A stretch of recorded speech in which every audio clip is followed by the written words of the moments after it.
Hey guys, it's Tia from That's What She Fed, and today Doris and I are going for a hike. Say hi, Doris. I've got my apron that my friend got me, isn't it cute? And I brought a container. We're gonna be searching for blackberries today, and hopefully black raspberries. And if I can find both, then I can tell you the difference. Doris is a good hiker. She sticks right with Mama. Come on, love. Atta girl. Look what I've spotted in the distance. Just gotta get through all of that to get to it. Oh man, wish me luck. So most of them are red, but there you go. There's some there. We're definitely gonna have to come back when they ripen. But we will pick this one. And this is a blackberry. See how there's not like a hole in it, like a raspberry where you can put your finger in? Not that I would do that because I am a full-grown adult. And that would be childish. So I definitely don't do that. Right off the vine is always the best. Perfect bit of sour and sweet. Do you want to try one, Doris? Goats love eating blackberry vines. Oh, what do you think? What are you doing to my bowl, Doris? There you go. Try the berry. You like the bowl better than the berry? How about the vine? You gonna eat that vine? Silly girl. Doris, look. No? Wonder if I smear it, if that'll get the smell going better. Doris, here. Here. Try the berry. She licked the juices off my fingers. Still too new. Sweet. So I like the way the black raspberries taste even better than blackberries. I love them all though, don't get me wrong. I want them all and I want lots and lots of them. But I'm hoping I can find some black raspberries out here. Well, this is exciting. This is something I had actually been considering planting a while back.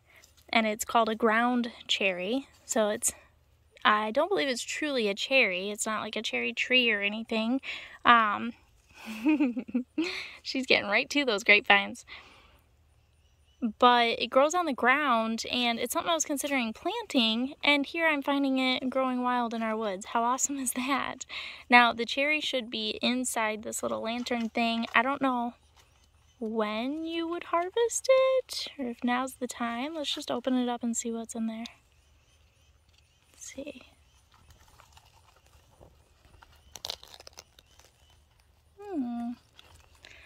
I think I did it too soon. Interesting.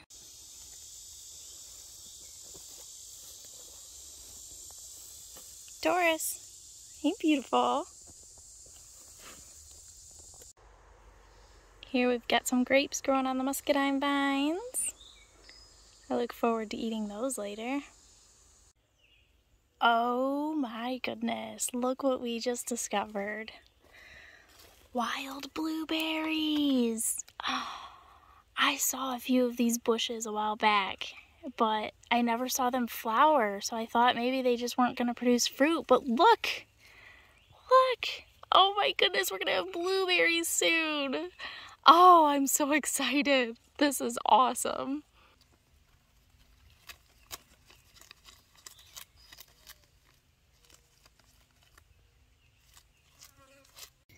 Here we go. Now we've hit the jackpot. Look at those yummies. Those are also blackberries, not black raspberries, but I'm gonna eat them up. I may have been a little optimistic bringing my apron and the bowl, but we've got a lot in here, if you can see. And if I can get through that thicket, there's more back there too. So, we'll see how much I get. Well, I got rained out. So here is my loot. Let's get the rain out of there. Goodness. It's about how much I got. There's more out there, but this doesn't represent how much I actually got because you know I was eating it as I went. So it's still raining a little bit, but I checked on that one bush that I told you about that I said hadn't been flowering, so I didn't think I was gonna get anything, but look what I got. Blueberries that are already ripe. Oh my goodness. And they taste amazing. They are super tiny, but they are ripe and yummy. So this is quite funny. Oh, there we go. Yeah. Come on out, Goldie. Attaboy. I was gonna put Goldie in there eventually, long term, because I want him to mate our Nakey there, and they'll make little showgirl babies, which I can tell you guys about later. So my long-term goal was to put them in there, and as I was giving these ladies our leftover macaroni and cheese, Goldie just ran right in there, and I tried to stop him, but he just ran right in there, and all the chickens seemed to be fine with him until I started recording, and then you see what they did. But you see Rose is a little protective over her food, so maybe that wasn't the best time, but I thought I'd ride it out, but it only lasted about 15 seconds. So we'll do it another time like I was originally planning anyway. And the ducks are jealous that I'm not giving them any. Sorry guys. Sorry Tilly Goose. So ducks are different than chickens. They have a different diet, and theirs is a little bit more particular. They can have dietary issues, so I just don't like giving them our leftovers the way I do with the chickens. So since they're so jealous, or if they're making a ruckus right now, I figure I'll just make them a salad instead. So they got a lot of basil in here, lettuces, charred spinach, weeds, grass, thyme. We'll go see how they like it. Crackers, come and get it. Here you go.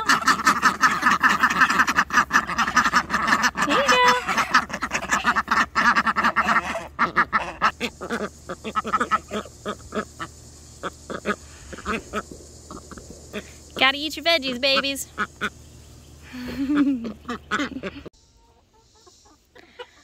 Well, Goldie got into a pretty bad fight with Ammo, and Ammo's bleeding. Goldie might be bleeding a little bit too. I can't tell if it's his or Ammo's blood. So roosters, it's common for roosters to not get along. I've seen bantam roosters get along when they've been raised together since chicks. So I had hoped that that's what would happen with Ammo and Goldie, but today looked pretty brutal. I mean, there is a pecking order, and sometimes you just have to expect that and let them work it out. But there was one point, I wish I could have gotten it on camera. There was one point where he actually had Ammo in a chokehold. Like, I had to pull Ammo's head out from under his wing. He had it wrapped around him so tight. And I don't think he was actually choking him, but he was holding him down. And so I had to intervene, and I put him in with the OG girls, hoping that maybe they'd do okay. But then he started getting pecked at by Rose, and again, there's a pecking order, and you gotta just let them go through it. That's why it's called a pecking order. It's part of their nature. It's how they do it. But I just felt like he's probably still too traumatized from fighting with Ammo. Throwing him in with other strangers isn't gonna help the situation any. So for now, he's gonna go in with the goat girls, and I'll decide what to do with him tonight. I'll probably have him sleep with the goat girls tonight. But eventually, I want him in with the OG girls anyway, so I have another cage that I think I'm going to put inside the OG girls' kennel, and I think I'll put him in that so that they can get used to each other. And I'm going to do some research too on some better ways of orienting them with new birds.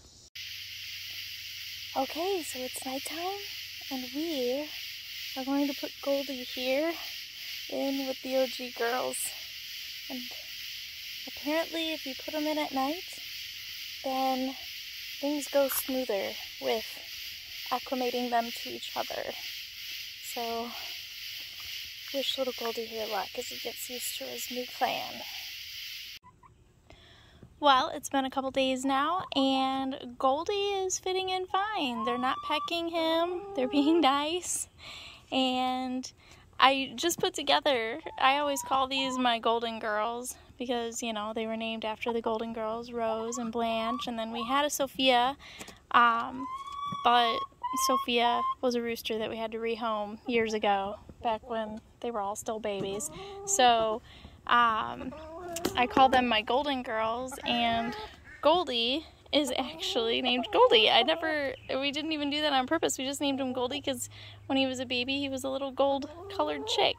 So, I think it's funny that he ends up with these guys, and he is the only one who appreciates my roosting bar over here. I was hoping to get a video of him hopping up there. None of the other golden girls have gotten up there or appreciated it. And did you guys notice that we have a cucumber growing? I can't believe the girls have not pecked at it yet. So the reason why I wanted Goldie in here with these girls is because Nakey is a naked neck, you can see, and Goldie is a silky. So when you breed a silky to a naked neck, then you get what is called a showgirl. And a showgirl, you have to breed several generations. The first generation isn't going to look perfect, but after several generations you get one that is fluffy, like the silky over here, but has a naked neck, like Nakey, and they look like a showgirl with their little boas. It's super cute, and so we've always wanted one, and what's super exciting about it, in my rabbit hole of research I've done, oh man, I've stayed up like so late just reading about it. But hello, Ammo. He's behind me. He thinks I'm giving these guys food, so he is crowing to his ladies to let them know she's got food, come and get it. That's what roosters do. They tell their ladies when they've got food. So anyways, so when you breed the very first generation, the silky to the naked neck, now the naked neck has like a white skin and the silky has a black skin. So when you breed them, you end up getting the genders. I can't remember if it's boys or girls. I have to look it up and verify. But one gender has black skin and one gender has the white skin. And so you can actually tell boys from girls immediately upon hatching. That is only with the first generation though. You can't do it after that. So that'll be an easy way to get rid of roosters before we get too attached. And yes, I'm really looking forward to it. Like I said, the chicken garden has that cucumber there. I'm gonna put it on the inside. Maybe they'll get it now. Oh, I see some interest. Can she reach it? Can you reach it, Rizzo? That's your cucumber. That's from your garden. We've had a lot of rain. And so, oh, there you go, Rose. Now you got it. Yay! I'm glad I could get this moment on video. So not only do we have a cucumber in the garden, we also have a sunflower. Now this sunflower is not looking great because but as you can see, it's about to open up and I can't wait until it does. It's gonna be tiny.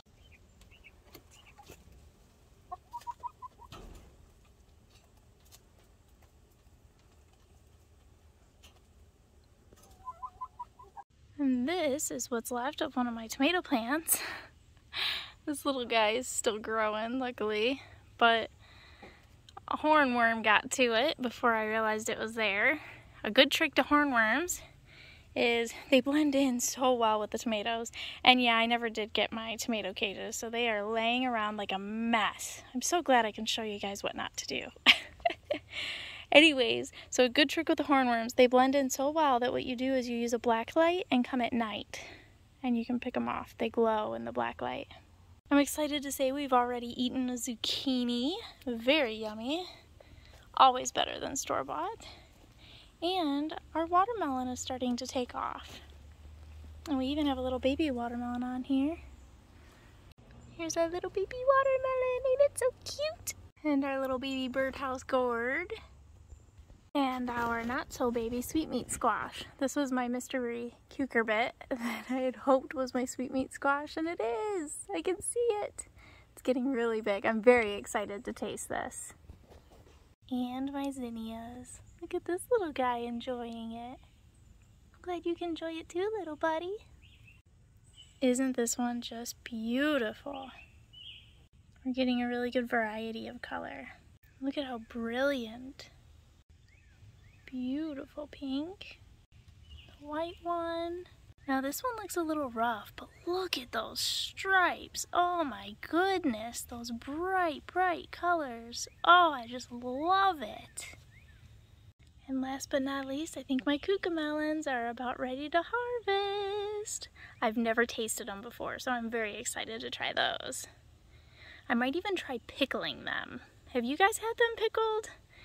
I'd love recipe ideas or even other suggestions for them. My chickens got into my garden and pecked my strawberries before they were ripe. So now they're a little misshapen, and this one's about ready. And I'm seeing flowers on my peppers. Oh, the excitement of what's to come. I went to clean out the pool and discovered that we had thousands and thousands of baby tadpoles. Actually, it started with probably just about 1,000, so I decided I would let them stay for a little while. And I hiked a bunch of them down to our pond, and I don't know what to do with these guys. I want the tadpoles, I want the frogs. The frogs are great insect control. And my aunt told me about little dunks that I can put in here to make sure that the mosquitoes aren't growing. So for the past week, I've been letting them have this pool and grow and get big, and I'm noticing more and more are hatching, and now there's thousands and thousands. And oh my goodness, it takes a long time for them to grow legs too, so I don't know. I don't know how much longer I can do this. I might have to take several more hikes down to the pond, but man, that's a trek when you're carrying gallons of water. Oh my goodness. Well guys, I hope you enjoyed this video, and as always, thank you so much for watching. I hope that you guys are having a beautiful day, and that if you're any issues you're having, that you lean on God and just give it to Him. Thanks so much for watching, and God bless.